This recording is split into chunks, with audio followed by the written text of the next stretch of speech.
नमस्कार दोस्तों, स्वागत है आपका फोटो एडिटिंग की एक और बेहतरीन क्लास में। आज हम समझेंगे फोटोशॉप में लेयर्स का जो कॉन्सेप्ट है वो किस तरीके से जो है काम करता है। जैसे कि लास्ट क्लास में हमने समझा था इंटरफेस के बारे में और कंट्रोल एस सेव करने के बारे में। डॉक्यूमेंट में कुछ भी काम करने से पहले आप उसे सेव जरूर कर लीजिए, क्योंकि कंट्रोल एस दो की जिंदगी की मेरे दोस्तों। इसके बाद हमारा जो डॉक्यूमेंट है उस पर जो फाइल है, इस पर अगर हम कोई और फाइल लाना चाहते हैं तो यहाँ से जैसे मैंने आपको बताया था ड्रैग एंड ड्रॉप करके आप एक फाइल को यहाँ पर रख सकते हैं। इसके अलावा आप डायरेक्टली भी जो है बाहर से किसी भी फाइल को ड्रैग करके जो फोटोशॉप का जो डॉक्यूमेंट है उसके अंदर आप ड्रॉप कर सकते हैं। अब एक चीज अगर आप नोटिस करेंगे कि जो लेयर नीचे है वो हमेशा टॉप लेयर से हमेशा पीछे ही रहेगी। और सेकेंडली यहाँ पर एक छोटा सा आइकन आ चुका है, ये स्मार्ट ऑब्जेक्ट का आइकन है। ये बेसिकली ये किस तरीके से काम करता है और इसका क्या मीनिंग है वो मैं आपको समझा देता हूँ। सो अगर हम ये आई स्विच क्लिक करके अपनी लेयर को जो है ऑफ करते हैं और जो नीचे वाली लेयर है उसे हम सिलेक्ट करते हैं। अगर आपके पास जो फाइल्स हैं वो ऑटोमेटिकली सिलेक्ट ऐसे नहीं हो रही हैं तो यहाँ से आप ऑटो सिलेक्ट का जो ऑप्शन है उसे ऑन कर सकते हैं। इससे जो आपकी फाइल है, जो भी फोटो आप क्लिक करेंगे या जिस भी लेयर को आप सिलेक्ट करेंगे वो ऑटोमेटिकली सिलेक्ट हो जाएगा और आप उसे मूव कर सकते हैं। बट अगर ये डिसिलेक्टेड रहेगा तो जिस भी लेयर को यहाँ से सिलेक्ट किया हुआ सिर्फ उसी पर ये काम करेगी। तो जिस भी लेयर को आपने सिलेक्ट किया होगा सिर्फ वही मूव करेगी, उसके पीछे वाली लेयर को आप डायरेक्टली मूव नहीं कर सकते हैं। बट इसे ऑन करने के बाद मैं जिस भी फोटो को सिलेक्ट करूंगा, जिस भी लेयर पर वो होगी, वो उसे हम मूव कर सकते हैं। सो स्मार्ट ऑब्जेक्ट किस तरीके से काम करता है उसके लिए पहले मैं इसे ऑफ कर देता हूं और जो मेरी ये नीचे वाली लेयर है इसे मैं कंट्रोल टी दबाकर ट्रांसफॉर्म करता हूं और बिल्कुल छोटा कर देता हूं और यहाँ एंटर दबा देता हूँ। इसके बाद मैं इसे कंट्रोल टी दबाकर फिर से बड़ा करता हूँ और एंटर दबा देता हूँ। तो जैसा कि आप देख सकते हैं जो फोटो है उसकी क्वालिटी ख़राब हो चुकी है, उसने अपना सभी जो डेटा था या फिर जो भी क्वालिटी थी वो लूज़ कर दी है।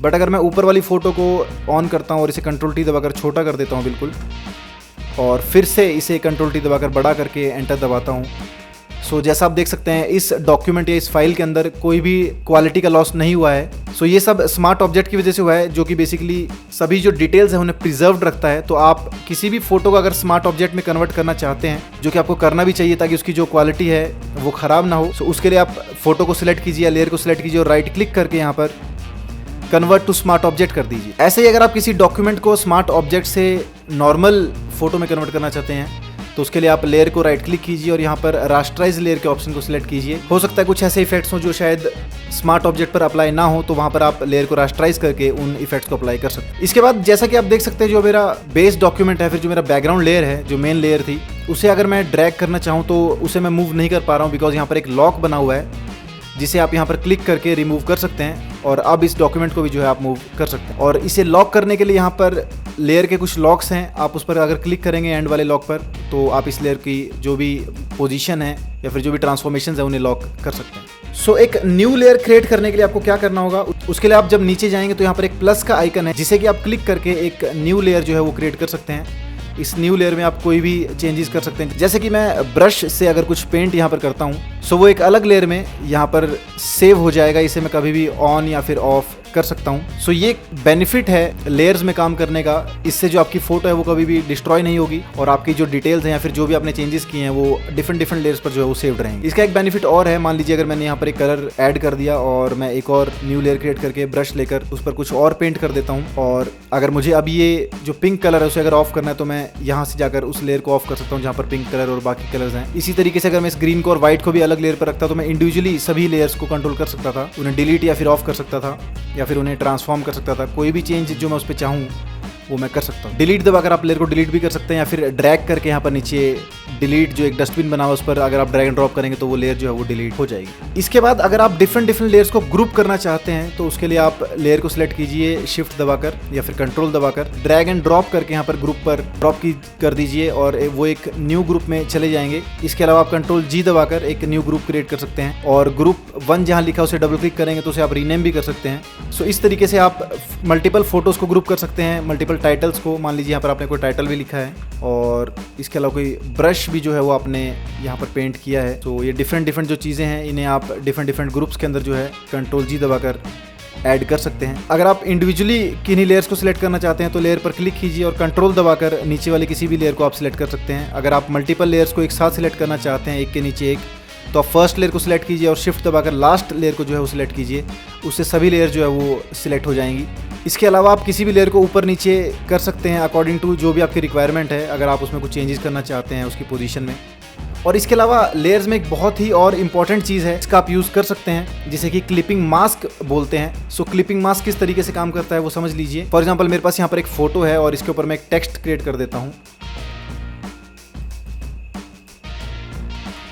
सो मैंने यहाँ पर एक बोल्ड फॉन्ट लिया है और इसे मैं कंट्रोल टी दबाकर रिसाइज कर रहा हूँ, इन साइड पर यहाँ लेकर आता हूँ इस फोटो के ऊपर। सो अगर इस टेक्स्ट को मैं नीचे लेके जाऊंगा और मेरी फोटो इस टेक्स्ट के ऊपर रहेगी, और यहाँ पर अगर मैं राइट क्लिक करके create clipping mask option select करता हूँ, सो मेरी फोटो सिर्फ वहीं पर दिखेगी जहाँ पर मेरा जो नीचे वाला टेक्स्ट है वो नजर आ रहा है। ऐसे ही कोई टेक्स्ट या फिर किसी कोई और फोटो या फिर कोई शेप अगर हमारे पास है तो हम अपनी एक लेयर को जो ऊपर है उसे नीचे वाली लेयर के हिसाब से उसकी ट्रांसपेरेंसी के हिसाब से यूज कर सकते हैं। इसे आप रिमूव भी कर सकते हैं रिलीज क्लिपिंग मास्क सिलेक्ट करके, और इसका एक शॉर्टकट भी है। अगर आप ऑल्ट क्लिक करेंगे और दोनों लेयर्स के बीच में आएंगे तो यहाँ पर ये आइकन चेंज हो जाएगा माउस का। इसे अगर आप क्लिक करेंगे तो आपकी जो लेयर है वो क्लिपिंग मास्क में जो है वो कन्वर्ट हो जाएगी।